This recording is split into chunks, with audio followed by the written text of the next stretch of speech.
Alors cette paracha, nous sommes parachat Mishpatim, et en même temps, on lit aussi la première des 4 parashiot, qui est parachat Shkalim. On rappelle que les béné Israël devaient amener Machatzit HaShekel, un demi-shekel pour le Bet Amikdash. Et comme on a dit tout à l'heure, parachat Shkalim, c'est une grande ségoula. Parce qu'Akadosh Baruch Hu, quand Moshe lui a dit comment les béné Israël vont se rappeler de moi, il lui a dit tous les ans, quand ils vont lire parachat Shkalim devant moi, je vais considérer comme si tu es là, et Kitissa et Roche, tu lèves la tête des béné Israël. Donc on va parler de ça, comment Moshe Rabbeinu, c'est lui qui nous lève et qui nous donne le courage et qui nous oriente. Et en même temps, on est parachat Mishpatim. Donc Ve'ele à Mishpatim, Rashi dit que Ve'ele, pourquoi il y a un Vav? Pour rajouter sur ce qu'il y avait avant. Rajouter sur ce qu'il y avait avant. Et on sait que tous ces Mishpatim ont été donnés au Har Sinaï. Behar Sinaï. Et comme dit le Passouk et le Midrash dans la paracha, Lo asachen lechol goy. Ces Mishpatim là, c'est que pour le klal Israël. Ne croyons pas que c'est des Mishpatim juste pour arranger les règles de société, comme c'est la majorité des Mishpatim, des règles, des lois. Mais chez nous dans la Torah, chaque loi, elle a une profondeur. Et elle nous amène vers quelque chose de profond. Et donc, on va s'attarder peut-être dans cette paracha sur 2 sujets importants où on voit combien la Torah, la justice, c'est pas pour se rendre plus fort face aux autres. C'est pas pour imposer des choses sur les autres. Mais bien au contraire, les Mishpatim, c'est pour nous aider à être droits. Comme dit le Messiat Yesharim, que beaucoup de gens sont parfaits sur beaucoup d'éléments de la Avodat Hashem. Mais quand ils arrivent, par exemple, à des questions d'argent, alors ils cherchent des solutions pour trouver que c'est moutard. Quand il s'agit de kavod, d'honneur, il dit au Messiat Yesharim, combien de gens, même qui étaient de très haut niveau, ont perdu toute leur qualité, parce que ils ont voulu prendre les honneurs pour eux. Donc il y a des choses que si un homme n'a pas cet élément qu'on prie tous les matins, de combattre son Yetzer Hara, travailler, justement, la Torah va nous aider énormément de combattre notre Yetzer Hara. Mais si un homme ne travaille pas sur ça, alors Chas v'Shalom, il peut se retrouver dans une situation très loin de la Torah, très loin du chemin de la Torah, très loin des lois de la Torah. Il peut, Chas v'Shalom, voler, il peut se venger, faire beaucoup de choses mauvaises parce que il n'a pas travaillé, il n'a pas eu le koach d'être, ce qu'on dit tous les matins, qu'est-ce qu'on prie? Vechof et itzri leishtaabed lach. Aide-moi à combattre mon Yetzer Hara pour qu'il puisse se soumettre à toi. Vekof et itzri. On dit là-bas qu'on a collé dans les drapeaux du klal Israël, on a mis la Torah à côté de la Gvura. Dans les shvatim, dans les tribus, on a mis la Torah à côté de la Gvura. Kedé sheidgaber Adam alitzro. Pour dire à un homme, il y a la tribu de Issachar qui symbolise la Torah. Mais tu as besoin, juste à côté de Arié, de Yehuda, parce qu'il faut associer un travail de savoir combattre son Yetzer Hara. Et ça, qu'on va rencontrer tout le long de la journée, les mishpatim, les lois, on voit qu'il y a 2 questions qu'on va demander à un homme après 120 ans. Et il y a même, entre les midrashim, une différence. Laquelle est la première?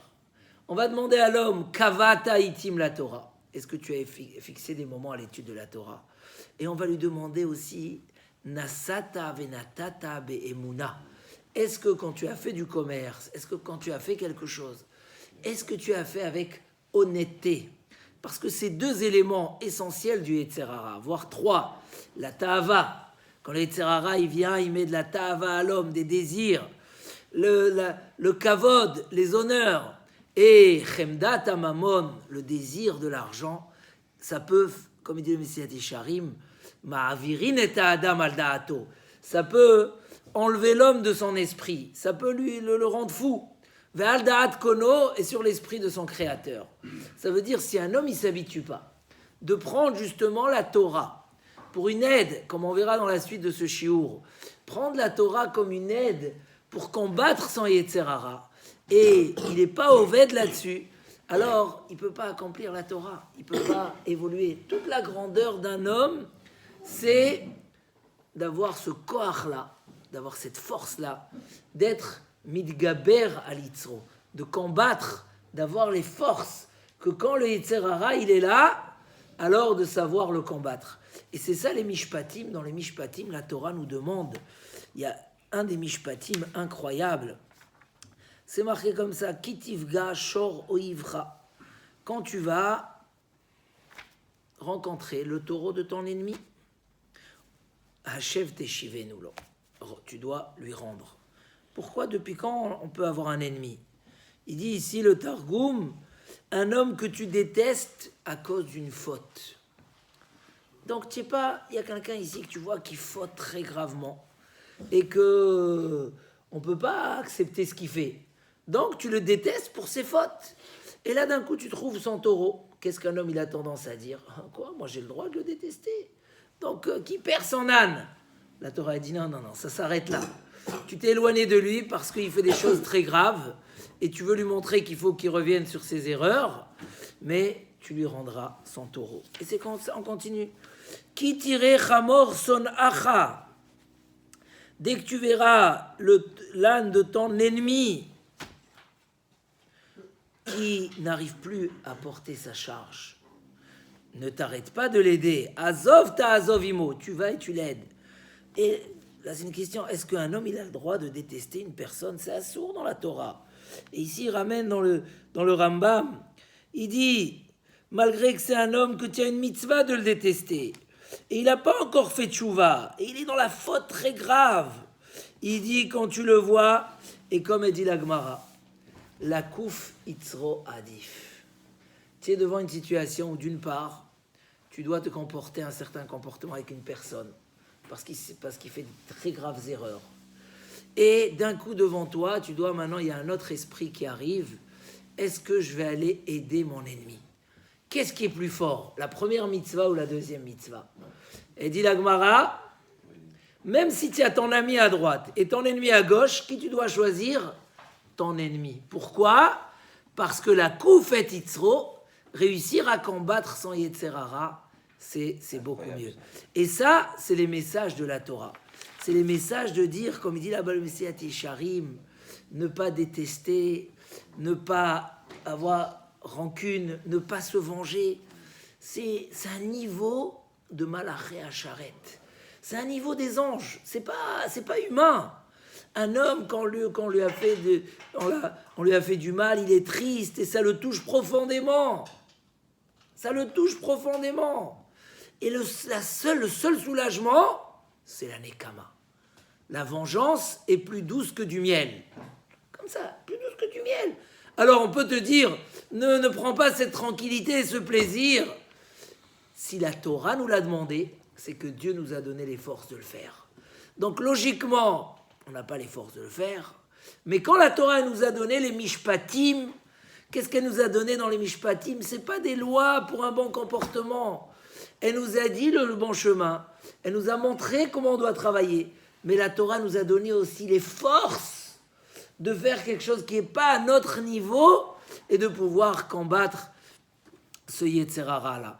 Et ça, c'est une grande avoda. C'est un grand travail qu'un homme, comme on l'a dit, Na'al et Torah Gvura, avec la Torah, il faut en même temps de la Gvura. Pourquoi? Qu'aider Sheidgaber Adam Alitzro, pour que l'homme puisse combattre son Yetzer Hara. Et même s'il a l'air d'être très dur, Impaga Becha Menu Valze. Amen. Si cet imbécile-là t'a rencontré qui sait mais nous valser? Pourquoi on l'appelle cet imbécile? Le Yetzer Hara, il fait son travail, il doit nous inciter. Il dit non, mais le Yetzer Hara, des fois, il nous trempe, tellement il nous pousse, qu'il nous donne l'impression sur une Avera que c'est une mitzvah. Il dit celui-là, c'est une mitzvah de lui faire du mal. Et donc, tu vois, là, c'est pas son travail. Là, il n'a pas le droit. Amène-le au Beth Midrash. Qu'est-ce que tu vas faire au Beth Midrash? Tu vas lui ouvrir le Rambam, le Shulchan Aruch. Tu vas lui dire j'ai le droit ou j'ai pas le droit. Ah non, si c'est le Mishpat de la Torah, tu vas pas réussir à m'inciter. Parce que notre Koach, c'est de combattre. On va essayer d'être un peu plus rapide. Il y a ici un très grand remez. Dans la paracha, on parle de Ki yazid ish al re'ehu lehorgo be'orma. Si un homme a fait une ruse pour tuer son ami, et il a fait comme si qu'il a le droit, alors, même s'il est sur le misbéach, même si c'est un Kohen qui est en train de sacrifier, tu le prendras de là-bas et tu le punis pour l'amener à être jugé et à être puni. Donc la Torah a dit, ne te laisse pas tomber dans des ruses. Il a fait exprès, tu le prends même du misbéach. Il y a ici un petit remède dans beaucoup de Sfarim que on parle du Yetzer Hara. Quand le Yetzer Hara essaye comme ça de tuer l'homme par ses ruses, comme il dit le Passouk, Tsofé Racha la Tzadik, le Racha, il surveille le Tzadik, Umvakesh la Hamito, il veut le tuer. C'est qui ce Racha là? C'est le Yetzer Hara. Le Yetzer Hara, il est là tous les jours. Itzro shel Adam, Itgaber alav bechol yom. Tous les jours, le Yetzer Hara, il se renforce plus. Et nous, qu'est-ce qu'on doit faire? Me'im misbechit ikachenu lamut. Avec le misbeach, tu vas le prendre. Écrit des Sfarim, j'ai vu un sefer intéressant qui dit comme ça, qu'il ramène au nom de Rav Moshe Cordovero, qui a reçu de Eliyahu Hanavi, cette sgoula, que si un homme il a des mauvaises pensées, comme ça c'est ramé dans beaucoup de Sfarim, que si un homme il a des mauvaises pensées, il faut qu'il dise et qu'il répète plusieurs fois ce pasouk, Esh tamid tukad ala misbeach lo tirbe, qu'il y ait toujours un feu qui brûle sur le misbéach, qui ne doit jamais s'éteindre. De dire ce pasouk-là, c'est une sgoula pour enlever toute mauvaise pensée ou mauvaise tentation.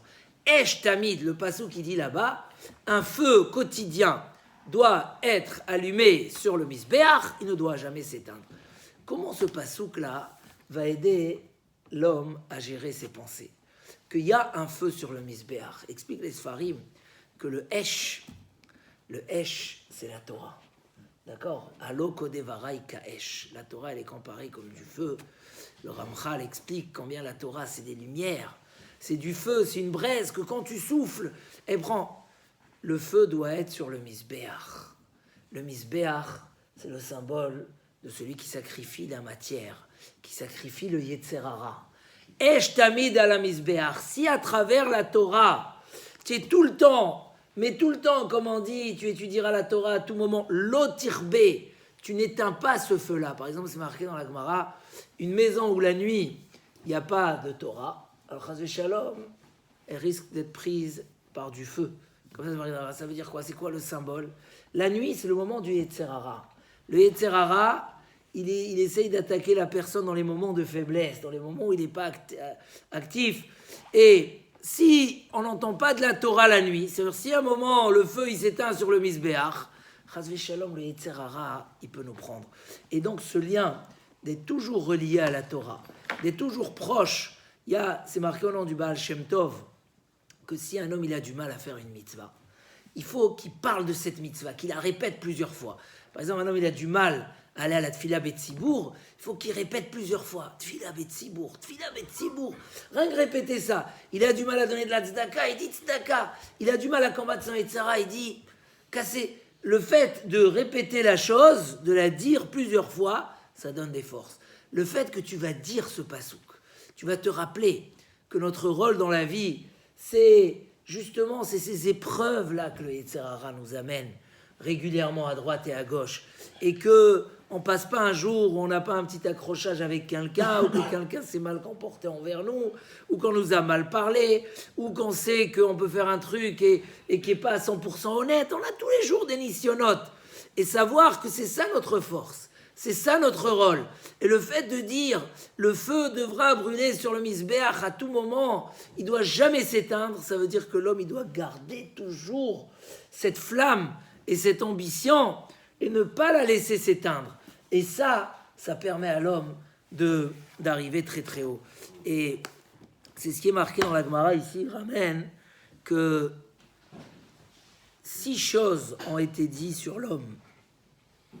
3, il ressemble aux anges, et 3, il ressemble à l'animal. L'homme, il a 3 choses. Dans 3 éléments, il ressemble à l'animal, et dans 3 choses, il ressemble à des anges.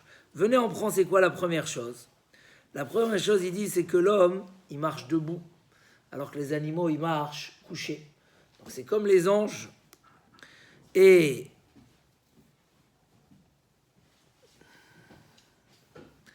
alors, c'est quoi cette chose-là? Il explique là-bas, justement par rapport à Parashat Shkalim. On a dit que ce Shabbat, on va lire les Shkalim. Et où elle est marquée? Comment elle commence la Parashat Shkalim? Kitissa et Rosh Béné Israël. Quand tu vas lever la tête des Béné Israël, ça veut dire que... C'est quelle montée ça? C'est, on lit une lecture spéciale à la fin, c'est le Maftir. Ah d'accord. Le Maftir, on lit les Parashat Shkalim. Il dit en fait c'est ça, un animal, il a toujours la tête vers le bas, il essaye de chercher le matériel, la matière. L'homme, il a les yeux vers le ciel. L'homme, il est debout justement pour prendre la matière et la lever. C'est ça, Kitissa Edrosh Béné Israël. Écrit le Chidouché Harim, que ce Shabbat-là, puisqu'on a dit que Moshe Rabbeinu, tous les Shabbats, Parashat Shkalim, Akadosh Baruch Hu, il lui a dit, c'est comme si tu es là et tu le relèves. Il dit, chez l'homme, il y a les pieds et il y a la tête. Israël, c'est les lettres du milieu, c'est Roche. D'accord? Ata teshoufenu Roche. Comment on casse le Yetzer Hara? C'est marqué, tu lui écraseras la tête. Si toi, tu es Roche, si tu vois toujours vers le haut, tu cherches à tirer le bas vers le haut, à tirer le bien vers Akadosh Baruch Hu. Kitissa et Rosh Béné Israël. Moshe Rabbeinu, qu'est-ce qu'il faisait? Il levait les mains vers le ciel et les Béné Israël, ils gagnaient la guerre. C'est quoi le symbole de lever les mains vers le ciel? C'est d'attirer le regard, comme ça dit la Mishnah. À quoi ça sert que les mains de Moshe ils sont vers le ciel? Il a dit la Mishnah, quand les Béné Israël ils voient les mains d'Akadosh de Moshe Rabbeinu levées vers le ciel, ils lèvent les yeux vers Akadosh Baruch Hu, ou Meshabedin et Libam, ils engagent leur esprit vers Akadosh Baruch Hu, alors ils gagnaient la guerre. Comment un homme il gagne la guerre contre Amalek, contre Aman, contre les fautes? Parce que c'est Parashat Shkalim, on commence à arriver à tout ce combat-là. Comment un homme? C'est quand un homme il sait utiliser le matériel et le lever. C'est-à-dire que le Yetzer Hara ne réussit pas à nous tirer vers le bas comme un animal qui regarde toujours en bas, mais comme un homme qui ressemble à un ange qui est attiré vers le haut. Il dit là-bas qu'un des 10 miracles qu'il y avait dans le Beth Amikdash, c'est quoi un des 10 miracles qu'il y avait au Beth Amikdash? C'est que les pluies, les gshamim, n'ont pas jamais réussi à éteindre le feu du Misbéach. Alors il dit que dans ça, il y a une allusion très profonde. Il y a le feu sur le Misbéach qui est toujours allumé, comme on a dit. Quand les Yetzer Hara, ils veulent nous tuer, nous, qu'est-ce qu'on dit? Quand il veut nous faire fauter, on dit le feu est toujours allumé sur le Misbéach. Geshamim, les pluies, ça vient du mot Geshem, la matière. Quelqu'un qui allait au Beth Amikdash, qui savait, comme on a dit, se rappeler toujours du feu qu'il faut allumer, de la braise, de la flamme qui doit toujours être allumée chez l'homme. Alors les pluies, la matière n'arrivait pas à éteindre le spirituel. C'est ça tout le travail de l'homme. Ce n'est pas de ne pas avoir la matière, mais de savoir la contrôler, de savoir, comme il dit le Messias Yesharim, c'est pas parce que je mange mon repas le soir avec la pizza et le mozzarella, etc. Alors arrive 8 heures, je peux pas aller à la tfila. Non, tac, arrive 8h moins quart, je cours à la tfila. La matière n'éteint pas le feu, c'est ça que les pluies n'ont pas éteint. C'est-à-dire que quand il y avait le Beth Amikdash, et un homme, il arrivait à voir la proximité avec Akadosh Baruch Hu, le bonheur qu'il y a dans les mitzvot, le bonheur qu'il y a dans la Kedusha, il laissait pas la matière. éteindre le feu. Ton Yetzer Hara, il vient, il te fait tourner la tête. Tu as des mauvaises pensées. Qu'est-ce que tu dois dire? Esh tamid tukad ala misbeach lo tirbe. Le feu, il reste toujours allumé. Je suis toujours kachour à la flamme de l'amour d'Akadosh Baruch Hu, de la Torah. Quand les Bnei Israël, ils ne savaient pas, mon cher Rabbeinu, il n'a pas su dire aux Bnei Israël comment on fait machatzit shekel, comment on donne cette demi-pièce. Alors on lui a fait sortir une pièce en dessous le trône céleste. Mais en dessous le trône céleste, il y a les neshamot des Bnei Israël, les âmes des Bnei Israël. Il n'y a pas des pièces là-bas. Nous, on fait sortir des pièces. C'est marqué, on a fait sortir une pièce de là-bas. Donc en fait, c'est l'âme du juif, du Ben Israël, une pièce en feu. La pièce, elle doit être en métal, en argent ou en or. Mais pourquoi une pièce en feu? En fait, on a dit, si tu veux combattre, parce qu'avec les shkalim, on a réussi à combattre tous les mauvaises intentions de Haman qui a voulu faire fauter les Bnei Israël. Comment tu peux combattre?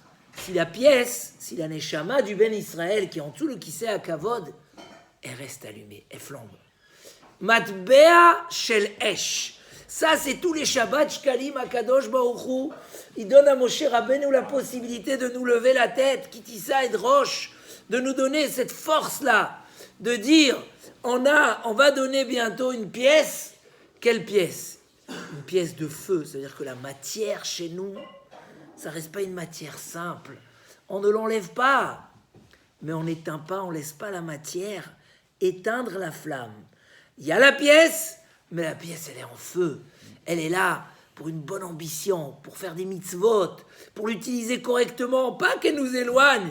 Il dit le Chovot Alvavot, il y a deux sortes de richesses. Il y a la richesse que Shlomo HaMelech, il a parlé d'elle, c'est quoi? Rocher, Shamour, Lib'alav, Lera'ato. Une richesse qui est pour son maître, pour lui faire du mal. Lera'ato. C'est terrible. Comment Hachem il va donner une bracha les ra'ato? Il dit même, tu sais c'est quoi le signe? Si tu vois qu'avec cette richesse, il s'éloigne d'Akadosh Baruch Hu et de la Torah, c'est que c'est une richesse de vengeance. C'est une forme de punition. C'est pas une bracha. C'est une forme de punition. Mais laquelle est la richesse ou la réussite matérielle qui est une bénédiction? C'est celle qui rapproche l'homme. Au contraire, il voit qu'il a un peu plus. Il libère encore une demi-heure pour l'étude. Il rajoute dans les mitzvot. Et il dit, il y a une qui est entre les deux. C'est celle qui tire à droite et qui tire à gauche, et que l'homme, il doit combattre. Celle-là, c'est la richesse de bracha, mais qui est en même temps une épreuve. Parce qu'on va voir, est-ce que les pluies éteignent le feu du misbéach, ou non? Le miracle, c'est que la matière n'éteint pas. Et ça, c'est la grandeur d'un homme. Il dit ici, comme ça il disait, il ramène ici au nom de Chidusha, du Chidusha Harim, Zot Ma'alat Adam, c'est ça la plus grande qualité de l'homme, qu'il peut combattre sans Yetzer Hara. Il dit dans le ciel, il n'y a pas plus important et plus cher que l'homme qui arrive à combattre et à contrôler sans Yetzer Hara, c'est sa matière. Je finis avec deux petits chidushim très rapides, mais le message, il est là, que la Torah nous demande d'avoir des lois qui ne sont pas tirées à nos intérêts, mais des lois qui sont pour nous orienter. Qu'un homme sache mettre des lois et dire c'est pas cachère, ça s'arrête là. C'est pas à moi, je dois le rendre. Chaque chose chez Elad Rav. Je pose la question au Rav. Comme il dit M. Sharim, dans l'argent, dans l'honneur, l'homme il perd tellement la tête que tout de suite il dit qu'il a raison. Non, alors Rav, qu'est-ce qu'il faut faire? Est-ce que c'est à moi ou c'est pas à moi? Il y a la halakha. Le menouval, l'imbécile, l'abominable, il t'a rencontré dehors. Impaga becha menouvalze. Moshreou le bet midrash. Amène-le bet midrash. Je lui dis, on va ouvrir la halakha. Peu importe. Si c'est à moi, c'est à moi. Si c'est pas à moi, peu importe combien c'est, je te le donne. Si on m'a pris mon kavod, c'est pas grave. L'honneur ne fait pas, c'est pas ce qui fait l'homme. Eh bien, au contraire, je suis prêt à. Donc, on va finir. Il ramène ici un Taz dans d'Ivré David, une très belle explication que Eloké Avraham ou Pachad Yitzhak. Et Yaakov Avinu, il a appelé son père Pachad Yitzhak. Pourquoi il a appelé Pachad Yitzhak? Il dit parce qu'en général, on ne dit pas le nom Elohim sur un homme qui est vivant. Pourquoi? Parce qu'il a encore le Yetzer Hara. Et peut-être que Chazvé Shalom, le Yetzer Hara va le faire fauter. Pachad, Pachad, la crainte. Donc, mais Yitzhak, il avait perdu la vue. Il n'avait plus de Yetzer Hara. Et donc, on pouvait dire sur lui Eloké Yitzhak. Pour ça, il a dit ou Pachad Yitzhak, la crainte de Yitzhak. Il demande le Taz, alors il fallait dire Eloké Yitzhak. Si tu dis déjà, toi, Rashi, que puisqu'il n'avait plus d'Yetzerara, si l'Yetzerara était affaibli chez lui, alors on peut dire Eloké. Pourquoi il a changé? Il a dit ou Pachad. Il dit quelque chose d'incroyable. Parce que ce n'était pas un honneur vis-à-vis de son père de dire qu'il n'a plus d'Yetzerara. Parce que la grandeur d'un homme, c'est qu'il a un Yetzerara. Et il arrive à le combattre. Donc oui, il a dit le nom d'Akadosh Baruch Hu, mais d'une autre façon, pour pas dire il n'a plus d'Yetzerara. La force d'un homme, c'est ça. Comme il a dit, la plus grande force d'un homme, c'est qu'il a un Yetzerara. Et ça, c'est autre achouv qu'on sache et qu'on répète. Un jour je vais aller à Mincha, le Yetzerara, il essaye de me combattre le Yetzerara. Esh Tamid, répétez ce pasouk. Le feu, il est toujours allumé sur le Misbéach. On ne va pas le laisser s'éteindre. Un tel, il m'a mal parlé. Cette fois-ci, il faut que je le remette en place. Non, la Torah l'a dit, tu te vengeras pas. Bien sûr, tu dois aller lui parler. Mais pas de vengeance. Tu vois l'âne de ton ami, mais il y a ton ami et ton ennemi. Alors là, je dis quoi? Faire la mitzvah, je vais aller aider mon ami. La Torah dit non, mais chez ton ennemi, tu apprends à combattre ton Yetzerara. C'est plus fort. Vas-y chez ton ennemi. Qu'est-ce qu'il dit le Midrash grâce à ça? Son ennemi dit quoi? Il est venu m'aider. Alors, ils font la paix. Et l'autre, il dit, mais je ne peux pas être ami avec lui si je suis en train de fauter. Donc, il fait tchouva. Et grâce à ces mishpatim extraordinaires de la Torah, par un, il a aidé son ennemi, il a réussi à combattre son Yetzerara. L'autre, il a fait le shalom avec lui. Et en même temps, il a fait tchouva sur ce qu'il a fait. Et comme ça, c'est magnifique. Il ramène ici quelque chose d'incroyable dans la Shita Mekou Betzet, dans les Darim, qu'il y a, au nom du Rehem, qu'il y a un Chacham qui a envoyé son portrait dessiné chez un grand sage pour lui dire qu'est-ce que son visage dit. Est-ce qu'il a un visage d'un tzaddik ou pas? Et quand il est parti chez cet homme-là, il lui a dit waouh, cet homme. Quand le Chacham, le sage, il a vu la photo, il dit ça c'est un homme qui n'a pas un homme plus mauvais que lui, son image. C'est un homme plein de désirs, c'est un trompeur, c'est un brigand. Mamash, il a vu le visage, il a défini comme un visage catastrophique. L'envoyé, il a eu peur de revenir et de dire ces messages-là à la personne qui l'a envoyé, donc il n'est pas revenu. Un jour, le Chacham, il dit mais oui, il n'est pas venu, il le cherche. Pourquoi tu ne m'as pas donné la réponse? La vérité, je suis parti le voir. Il m'a donné les éléments, mais j'ai peur de te les dire. Je dis, comment tu as peur de me les dire? Mais, tu sais, il a dit sur toi que tu es Hamdan, tu es Racha, il n'y a pas un homme plus mauvais que toi.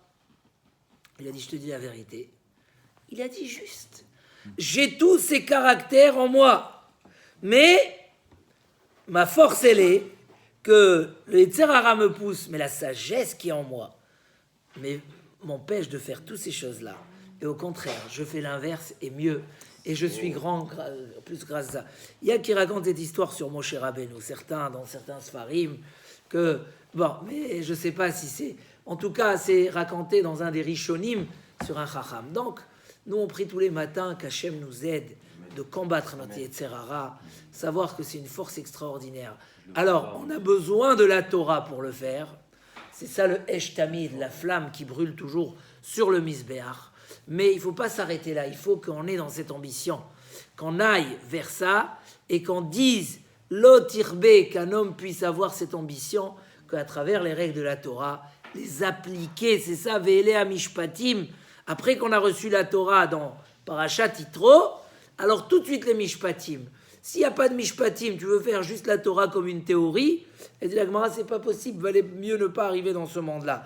Mais à partir du moment où tu reçois la Torah dans Parashat Yitro, dans Parashat Mishpatim, tu la mets en pratique. Et en même temps, dans Parashat Shkalim, tu te donnes cette ambition-là d'avoir toujours la tête en haut et pas la tête dans la terre. Toujours la tête vers les bonnes choses. Kitissa et Drosh, Bezrat Hashem, que Moshe Rabbeinu, ce Shabbat, comme Hashem lui a dit, va lever notre esprit, Amen. Va nous donner du courage, Amen. Et va nous ouvrir tous les portes de la bracha, de la Yeshua. Amen.